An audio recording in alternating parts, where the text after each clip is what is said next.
Assalamualaikum teman-teman, selamat berjumpa lagi dengan saya Abdurrahman dan masih tetap di channel Abdurrahman ya. Dan masih tetap juga mengupas tentang seputaran gangguan asam lambung dan sensitif psikosomatis. Nah, di season kali ini saya akan kembali menjawab pertanyaan-pertanyaan yang ada di kolom komentar teman-teman ya.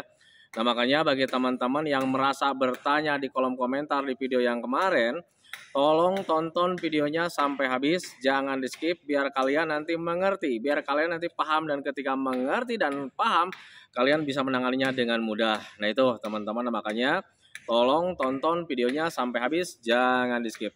Dan kemudian seperti biasa ya, bagi teman-teman yang baru bergabung, kalau seandainya kalian mau bertanya tentang seputaran gangguan asam lambung dan sensitif psikosomatis, alangkah baiknya kalian tonton dulu video-video saya sebelumnya, karena untuk seputaran gangguan asam lambung dan sensitif psikosomatis semuanya sudah saya share ya. Dari mulai cerita saya yang terkena gangguan asam lambung dan sensitif psikosomatis, kemudian merasakan 1001 macam sensasi yang sangat tidak nyaman, itu sudah di-share teman-teman ya. Dan kemudian bagaimana cara menangani setiap sensasi yang hadir, itu juga sudah di-share. Nah makanya biar lebih jelas, biar lebih detail, alangkah baiknya kalian tonton dulu video-video saya sebelumnya. Nah itu teman-teman ya. Dan kemudian bagi teman-teman yang baru bergabung juga, seperti biasa juga, kalau seandainya kalian belum subscribe channelnya, mohon videonya itu di subscribe dulu, karena untuk subscribe itu tidak memerlukan biaya, tidak memerlukan pendaftaran. Jadi subscribe itu adalah hal yang sangat mudah sekali bagi teman-teman lakukan ya. Jadi teman-teman itu cukup memijit saja tulisan subscribe, biar kenapa? Jujur ya, biar videonya itu cepat berkembang dengan baik. Dan kalau seandainya videonya itu berkembang dengan baik, sudah barang tentu itu akan menambah semangat tersendiri buat saya untuk terus nge-share tentang seputaran gangguan asam lambung dan sensitif psikosomatis ini terhadap kalian. Kemudian yang lebih penting dan yang lebih utamanya, tekan juga tombol lonceng sama tombol like-nya ya, biar kalian itu dapat notifikasi atau pemberitahuan video saya yang terbaru. Karena saya itu akan terus nge-share tentang seputaran gangguan asam lambung dan sensitif psikosomatis ini terhadap kalian, dengan tujuan semoga saja videonya itu menjadi wasilah atau jalan keluar bagi kalian yang sedang mengalami gangguan asam lambung dan sensitif psikosomatis hingga membaik ya, apalagi sampai sembuh total. Amin ya robbal alamin. Ya minimal hanya memberikan motivasi saja, atau lebih minimalnya lagi hanya sekedar menemani kalian yang sekarang sedang merasakan tidak nyamannya dari gangguan asam lambung dan sensitif psikosomatis. Nah itu teman-teman ya. Nah kembali lagi ke pokok pembahasan teman-teman ya. Seperti biasa, jawaban-jawaban saya itu teman-teman adalah tentang seputaran pengalaman saja. Nah itu teman-teman, jadi kenapa saya sampaikan atau jawabnya itu dengan berdasarkan sesuai dengan pengalaman saja teman-teman ya. Karena saya itu bukan dokter teman-teman ya, saya bukan ahli hipnoterapi, saya bukan ahli medis juga gitu teman-teman ya. Saya itu hanya orang biasa yang dulu pernah mengalami gangguan asam lambung dan sensitif psikosomatis selang beberapa tahun, kemudian bisa sembuh total tanpa obat, tanpa herbal. Nah itu teman-teman, makanya pengalaman-pengalaman saya share terhadap kalian. Semoga saja kalau seandainya saya share, kalian juga bisa menanganinya dengan mudah. Nah itu teman-teman, makanya ketika kalian misalkan mendapatkan jawaban-jawaban, itu sebetulnya jawaban-jawaban tentang seputaran pengalaman saja. Nah itu teman-teman. Kemudian bagi teman-teman yang pertanyaannya tidak terjawab, mohon maaf sekali teman-teman ya, karena memang keterbatasan waktu gitu. Kalau untuk ditulis semuanya pertanyaannya juga sama ditulis gitu teman-teman ya, dari awal sampai akhir itu selalu saya tulis teman-teman ya. Tetapi kalau seandainya tidak terjawab, mohon maaf sekali karena memang keterbatasan waktu. Nah itu teman-teman ya, nah, makanya pahami saja ke sana. Pertanyaan yang pertama nih teman-teman ya. Pertanyaannya saya singkat-singkat teman-teman, biar tidak terlalu panjang ya. Sudah 2 tahun pusing atau kelayangan tidak pernah berkurang. Saat terkena gangguan asam lambung dan sensitif psikosomatis, paling dominan sekali itu ya kita itu mendapatkan sensasi kelayangan teman-teman. Dan ketika kelayangan, kadang kita suka mengalami ketakutan teman-teman ya, karena seolah-olah itu mendekati pingsan, itu mendekati kematian. Itu dulu pengalaman saya saat terkena gangguan asam lambung dan psikosomatis. Dan kemudian kenapa nih kelayangannya itu sulit hilang gitu teman-teman ya, walaupun sekarang kelayangannya misalkan hilang gitu teman-teman ya, tapi tiba-tiba nanti hadir lagi. Dan itu sepengalaman saya teman-teman ya, saat terkena gangguan asam lambung dan psikosomatis, sensasi paling awet.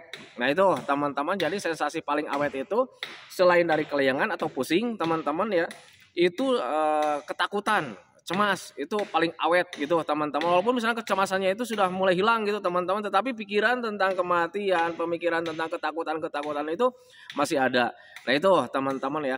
Nah kenapa untuk kelayangan atau pusing kayak macam seperti itu paling awet teman-teman ya, karena penyebabnya itu ada dua teman-teman. Yang pertama itu kalau seandainya dari kebutuhan untuk tubuhnya tidak terpenuhi, atau biasanya dari stres atau terlalu banyak pikiran.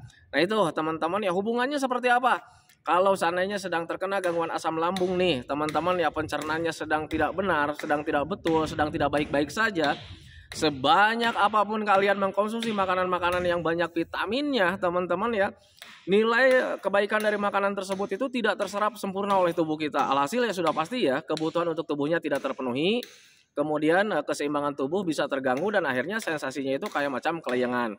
Nah itu teman-teman. Kemudian penyebab yang kedua itu biasanya dari stres, terlalu banyak pikiran teman-teman ya. Cuman untuk orang yang terkena gangguan asam itu biasanya kalau seandainya dikatakan lu stres, lu terlalu banyak pikiran, lu itu biasanya suka mengelak teman-teman ya. Padahal setiap harinya, bahkan setiap detiknya itu selalu kepikiran tentang penyakit, tentang sensasi teman-teman ya, tentang kematian. Nah itu teman-teman ya, tanpa disadari itu menjadi stres, dan ketika stres sudah pasti ya menguras energi kita dengan cepat.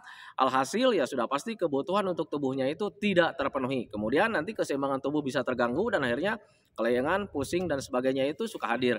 Nah itu teman-teman ya. Nah makanya untuk orang-orang yang terkena gangguan asam lambung dan psikosomatis, kalau seandainya pencernaannya belum beres, atau misalkan pencernaannya nih udah beres, misalkan sudah membaik, tetapi kalau selama stresnya masih ada gitu teman-teman ya, itu kelayangan pasti hadir teman-teman ya, karena kebutuhan untuk tubuhnya itu ya tidak terpenuhi setiap harinya, terkuras dengan stres.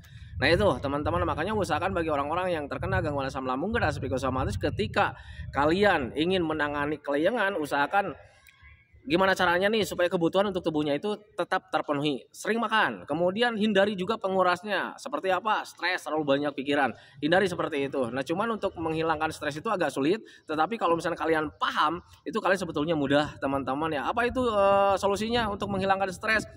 Belajar masa bodoh saja teman-teman ya, karena kita sudah tahu bahwa gangguan asam lambung dan psikosomatis itu tidak berbahaya. Selebihnya kalian selalu mengupayakan gimana caranya supaya hati dan pikiran kita itu tetap senang.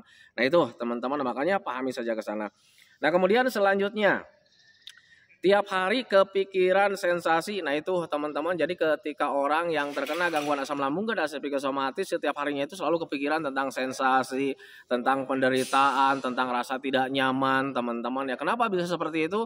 Ya karena ada trauma teman-teman ya. Trauma itu di awal-awal saat terkena gangguan asam lambung dan psikosomatis, mungkin kita mengalami kayak macam kelayangan seperti mau pingsan, ada cemas seperti mendekati kematian teman-teman ya. Tanpa disadari di situ ada trauma teman-teman, dan ketika ada trauma sudah pasti berhubungannya itu dengan mental teman-teman ya. Mental kita itu menjadi mental tempe, sehingga hal apapun selalu kita takutkan. Nah itu teman-teman, jadi ketika biasa-biasa saja, walaupun sedang ngobrol kayak macam begini, misalnya seperti itu teman-teman ya, kadang pikiran kita itu selalu teringat dengan penyakit, teringat dengan penderitaan, teringat dengan sensasi. Nah itu teman-teman, nah sekarang solusinya gimana? Usahakan belajar masa bodoh saja, alihkan pemikiran-pemikiran seperti itu ke hal-hal yang menyenangkan teman-teman. Walaupun di awal-awal ketika kalian melakukan kesenangan-kesenangan, pikiran-pikiran kita itu tetap ke arah-arah penyakit teman-teman ya. Tetapi kalau misalkan kita biasakan, nanti kita itu terbiasa teman-teman, dan pemikiran-pemikiran negatif itu teralihkan dengan hal-hal menyenangkan, karena kitanya sudah mulai menyukai kegiatan-kegiatan yang menyenangkan. Nah itu teman-teman, makanya usahakan untuk orang-orang yang terkena gangguan asam lambung dan psikosomatis, ketika masih selalu kepikiran tentang hal-hal penyakit, teman-teman usahakan mulai dari sekarang melakukan hobi-hobi yang menyenangkan, melakukan aktivitas-aktivitas yang menyenangkan, biar nanti kalian itu terbiasa, dan kemudian pikiran-pikiran negatif itu teralihkan dengan hal-hal yang menyenangkan. Nah itu teman-teman ya. Nah kemudian selanjutnya, Perut terasa panas sampai ke punggung, buang air kecil juga panas. Nah itu biasanya dari panas dalam, teman-teman ya. Panas dalam itu bisa penyebabnya itu dari makanan yang kurang cocok atau bisa juga karena stres gitu teman-teman ya. Biasanya untuk orang-orang yang terkena gangguan asam lambung dan psikosomatis paling dominan sekali mengalami panas dalam. Tetapi kadang aneh ya, Pak saya itu nggak konsumsi pedas, nggak konsumsi makanan-makanan yang bersambal seperti itu teman-teman. Tetapi kenapa bisa panas dalam? Nah panas dalam itu pemicunya ada dua teman-teman. Selain dari makanan yang kurang sehat, bisa juga dari pola pikir kita yang kurang sehat teman-teman ya. Orang yang aslam itu kelemahannya setiap harinya itu berpikir tentang apa ya, sensasi, kemudian berpikir tentang penyakit, berpikir tentang penderitaan, berpikir tentang kematian, tanpa disadari di situ ada stres teman-teman. Dan ketika stres itu bisa memicu asam lambung kita itu nggak normal kembali teman-teman, dan akhirnya ya bisa saja menjadi panas dalam. Nah itu teman-teman, sekarang solusinya gimana ketika kalian sering mengalami panas dalam? Usahakan tetap jaga jenis makanannya, jangan sampai kalian itu mengkonsumsi makanan-makanan yang bisa memicu panas dalam. Teman-teman sudah pasti ya, kayak macam sambal bersantan, berlemak, seperti itu harus dihindari teman-teman ya. Kemudian hindari juga stresnya teman-teman ya.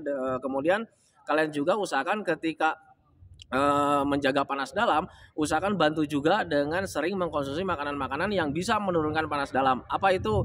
Untuk saya pribadi dulu yang cocok itu rebusan labu siam teman-teman ya, kemudian cincau, kemudian pepaya, dan kemudian yang lebih pentingnya usahakan minumnya harus minimal 8 gelas dalam sehari, jangan sampai kurang. Dan kalau seandainya kalian konsisten ke arah sana, pasti bakalan cepat membaik. Nah itu teman-teman, makanya pahami saja ke sana. Nah kemudian selanjutnya, sudah bisa beraktivitas tapi masih suka lemes. Untuk orang-orang yang terkena gangguan asam lambung dan psikosomatis kadang suka merasa seperti itu ya. Biasanya itu diambang 95% tuh. Diambang 95% kesehatan. Jadi diambang 95% kesehatan itu kadang kita sudah bisa beraktivitas, sudah bisa bekerja gitu teman-teman. Tetapi dalam melakukan kegiatannya kadang suka lemes juga teman-teman ya. Ada lemah, letih, lesu seperti itu teman-teman ya. Nah perlu kalian ketahui untuk orang-orang yang terkena gangguan asam lambung dan psikosomatis, ketika kalian mengalami lemah, letih, lesu, itu bisa saja kebutuhan untuk tubuhnya itu tidak terpenuhi. Wajar kalau seandainya kalian mengalami lemas gitu teman-teman ya. Tetapi kalau misalkan kalian juga mengelak ya, kalian juga misalkan sudah bisa menanganinya, Pak saya itu merasa sekarang itu kebutuhan tubuhnya itu sudah terpenuhi, tetapi kenapa masih lemas-lemas juga? Perlu kalian ketahui untuk orang-orang yang terkena gangguan asam lambung dan psikosomatis, itu semuanya butuh pelatihan teman-teman. Jadi ketika saat terkena gangguan asam, kita itu kembali dari nol teman-teman ya, baik pemikirannya, perasaannya, sampai kegiatannya juga, sampai tenaganya juga, kita itu kembali dari nol teman-teman. Yang namanya kembali ya butuh dilatih lagi ya. Nah itu teman-teman, makanya usahakan ketika orang-orang yang sedang diambang 95% nih sudah bisa beraktivitas tetapi tinggal lemes-lemesnya saja, usahakan yang pertama sering makan saja untuk kebutuhan tubuhnya itu biar tetap terpenuhi. Kemudian yang keduanya, ayo lakukan terus aktivitasnya biar kita itu terbiasa. Nanti juga tenaga hadir dengan sendirinya kalau seandainya kita biasakan. Kalau seandainya kalian penasaran juga apa betul tenaga itu butuh latihan kembali, tengok ya orang yang olahraga angkat besi seperti itu kan di awal-awal itu untuk pembiasaan itu pasti angkat bebannya itu yang ringan-ringan. Kemudian karena memang sudah berlatih nanti ada kebiasaan. Jadi angkat beban-beban seperti itu udah nggak kerasa lagi, ditambah lagi bebannya. Nah itu teman-teman, makanya pahami saja ke sana. Jadi untuk orang-orang yang terkena gangguan asam lambung dan psikosomatis, ketika kalian beraktivitas sudah bisa tetapi masih suka lemas, usahakan untuk saat ini sering makan saja, itu yang pertama. Kemudian yang keduanya, lakukan terus aktivitasnya biar nanti kalian itu menjadi pembiasaan, biar kalian itu nanti di situ ada pelatihan. Nah itu teman-teman ya.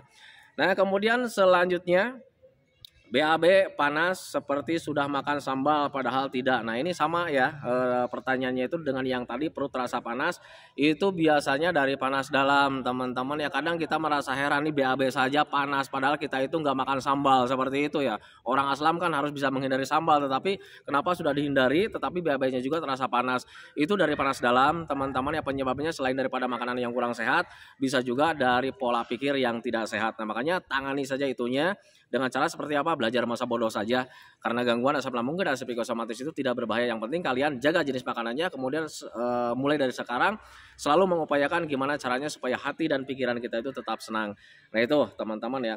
Kemudian selanjutnya, Perut masih mengalami kembung, 1 jam enak, 1 jam tidak. Nah itu sebetulnya proses pemulihan dari gangguan asam lambung dan psikosomatis. Jadi proses pemulihan dari gangguan asam lambung dan psikosomatis itu ketika kalian tangani, kemudian besoknya bisa sembuh total seperti itu, teman-teman ya tidak bisa.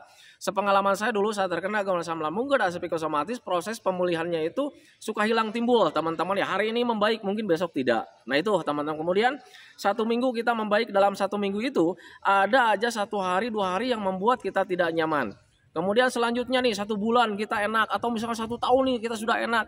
Ada aja dalam 1 tahun itu 1 hari 2 hari kita itu membuat tidak nyaman. Nah itu teman-teman, makanya pahami saja ke sana. Jadi itulah proses pemulihan dari gangguan asam lambung dan psikosomatis. Nanti ketika kalian sudah sembuh total itu, kita sudah bisa menikmati kehidupan ini, teman-teman, dari mulai aktivitasnya, bercandanya, semuanya sudah mulai bisa kita nikmati lagi. Kemudian ketika kita sakit perut misalkan, ketika kita begah gitu, itu kita tidak ada perasaan tidak nyaman, kemudian tidak merasa cemas lagi. Nah, di situ Anda sudah dikatakan sembuh total. Nah, itu teman-teman. Jadi untuk orang yang sembuh total itu bukan serta-merta kalian itu sehat selamanya, tidak seperti itu. Nah, itu teman-teman, makanya pahami saja ke sana. Nah, kemudian selanjutnya, tenggorokan suka panas, ini sama ya kayak panas dalam, teman-teman, semuanya ya kayak macam ini. Tenggorokan suka ganjal, ini semuanya pertanyaannya hampir menjurus ke panas dalam, teman-teman ya. Nah, untuk orang-orang yang terkena gangguan asam lambung dan psikosomatis, biar tidak terkena sensasi dari panas dalam, usahakan kalian jaga jenis makanannya, kemudian jaga juga pola pikirnya, hindari stres biar kalian itu terhindar dari panas dalam, teman-teman ya, karena stres itu bisa memicu asam lambung kita itu tidak normal dan kemudian nanti bisa menyebabkan panas dalam. Nah itu teman-teman, caranya seperti apa? Jaga jenis makanannya, kemudian hindari stres, kemudian perbanyak minumnya, minimal 8 gelas dalam sehari, jangan sampai kurang. Nanti kalian bakalan membaik dengan sendirinya kalau seandainya kalian konsisten menjalaninya. Nah itu teman-teman ya. Nah ini sebetulnya pertanyaannya masih banyak teman-teman, cuma sekarang cuacanya hujan dan sekarang saya lagi di tengah lapangan teman-teman ya. Ada gelap juga, ada guntur juga. Jadi takut tersambar petir teman-teman. Jadi videonya saya akhiri saja dulu teman-teman. Bagi teman-teman yang belum terjawab, mohon maaf karena memang keterbatasan di sini sekarang lagi hujan teman-teman ya. Tapi tenang, nanti saya lanjut lagi dengan video-video selanjutnya. Nah, makanya bagi teman-teman yang belum subscribe channelnya, kemudian belum tekan juga tombol loncengnya, mohon tombol loncengnya di like dulu, dipijit dulu gitu teman-teman ya, biar kalian dapat notifikasi. Nah itu teman-teman ya videonya, semoga saya videonya itu menjadi pencerahan buat kalian, semoga saya videonya itu menjadi wawasan buat kalian ya, minimal hanya sekedar menemani kalian lah yang sekarang sedang merasakan tidak nyamannya dari gangguan asam lambung dan psikosomatis. Kemudian seperti biasa sebelum saya akhiri videonya, saya selalu mendoakan sama teman-teman itu, semoga teman-teman itu cepat sehat lagi, cepat sembuh lagi, cepat kembali lagi keadaan kalian yang dulu, baik semangatnya, moodnya, tertawanya, pokoknya kehidupan kalian yang berwarna itu semoga saya cepat kembali lagi, karena memang saya yakin 100% bahwa keadaan kalian yang dulu itu sangat dirindukan sekali. Nah itu teman-teman ya, saya hentikan videonya teman-teman ya. Assalamualaikum warahmatullahi wabarakatuh.